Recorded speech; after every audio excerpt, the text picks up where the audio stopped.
22 जनवरी एक ऐसा शुभ अवसर है जो सदियों के बाद आया है। करोड़ों राम भक्तों के दिल में जो पीड़ा थी, पूरे विश्व में बसे हुए सनातनी हमेशा से तड़पते थे कि हमारे भगवान रामलला टेंट में विराजमान है। आज वो शुभ अवसर आने वाला है, तो समस्त भारतवासियों को, वो भले ही किसी भी पार्टी से संबंध रखते हो, श्रद्धा के साथ, उत्साह उमंग के साथ इस अवसर को मनाना चाहिए दिवाली की तरह, और इसका लाभ लेना चाहिए। लेकिन देखा यह जा रहा है कि कई तरह के विरोधाभासी बयान आ रहे हैं। कई लोग निमंत्रण ठुकरा रहे हैं, आप नहीं आ सकते, भीड़ होगी, या जो कुछ भी है, अगर ऐसा है तो कोई बात नहीं। लेकिन ये बोल के कि विशेष पार्टी ने हाईजैक कर लिया है, भगवान को कौन हाईजैक कर सकता है?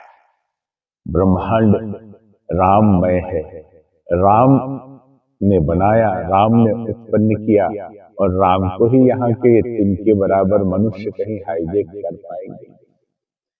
आपकी श्रद्धा, आपकी निष्ठा यदि है तो इसे अलग ढंग से ले, ये न कहें कि राजनीतिकरण हो रहा है। निश्चित है, जिन लोगों ने बलिदान दिया, जो लोग आगे रहे, उनको श्रेय अधिक मिलने वाला है। क्योंकि रामलला जब ट्रेंट में विराजमान थे तो अडवाणी जी ने रथ यात्रा निकाली। उस समय बीजेपी की 2 सीटें हुआ करती थी, और उस में उमा भारती, साध्वी रितंबरा जी, विनय कटियार, ये सब बीजेपी के नेता ही थे। तो निश्चित ही इस पार्टी को श्रेय मिलने वाला है। अगर आप विरोध न करके इसमें मौन भी रहें, अगर, तब भी आपको बहुत लाभ मिल सकता है। कई लोग कहते हैं कि संत भी विरोध कर रहे हैं। संत भगवान के प्राण प्रतिष्ठा की विरोध कैसे कर सकते हैं? किसी ने कहा चारों शंकराचार्य विरोध कर रहे हैं। हमारे पूज्य शंकराचार्यों को समय अभाव हो या भीड़ भाड़ की स्थिति हो, उस कारण से ना आए, बात अलग है। लेकिन भगवान राम के प्राण प्रतिष्ठा के इस कार्यक्रम का विरोध शंकराचार्य नहीं कर सकते।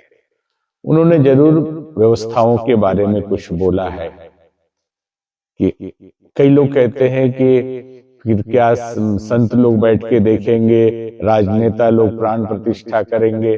तो 3 से 4 हजार संत आ रहे हैं, तो कितने संत प्राण प्रतिष्ठा करेंगे? प्राण प्रतिष्ठा के लिए किसी न किसी को, 2-4 लोगों को ही उसके अंदर जाना है। तो वो संत जाए, यजमान कोई साधु नहीं होता है। साधु तो आचार्य होता है, साधु तो प्रतिष्ठा कराने वाला होता है।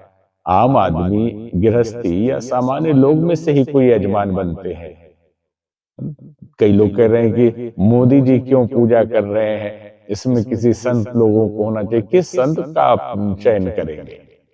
और सबने चुनकर उनको राष्ट्र की गद्दी पर बिठाया है। सौभाग्य है इस भारत भूमि की, आज मोदी जी प्रधानमंत्री हैं, और सनातन के प्रति, हिंदुत्व के प्रति, भगवान राम के प्रति उनकी श्रद्धा अटूट है।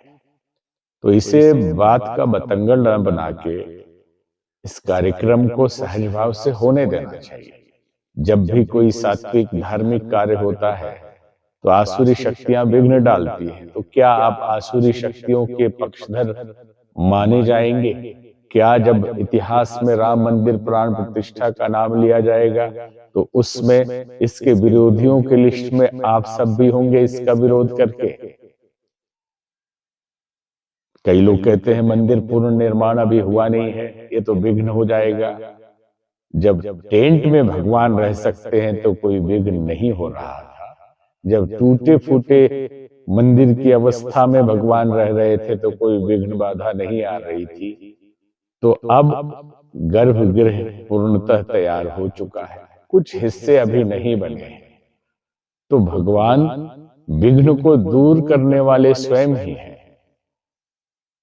भगवान शिव कहते हैं, बंदऊ बाल रूप सोई रामू, सब सिद्धि सुलभ जपत जिस नाम। हम भगवान के उस बाल रूप का ध्यान करते हैं जो 22 जनवरी को वहां स्थापित होने जा रहे हैं। केवल स्मरण करने मात्र से समस्त सिद्धियां सुलभ हो जाती हैं, सारे वास्तु दोष और विघ्न दूर हो जाते हैं, किसी भी घर का हो, किसी भी भवन का हो। और यहाँ तो स्वयं भगवान का स्वयं का भवन है, तो वहां कौन सा वास्तु दोष और कौन सा विघ्न बचने वाला है जब भगवान स्थापित ही हो जाएंगे। तो अपनी श्रद्धा भाव बनाए रखे। और 22 तारीख को जो जा रहे हैं बहुत अच्छी बात है, जो नहीं जा पा रहे हैं तो हम तो ये कहेंगे कि मोदी जी ने 11 दिन का अनुष्ठान घोषित किया है।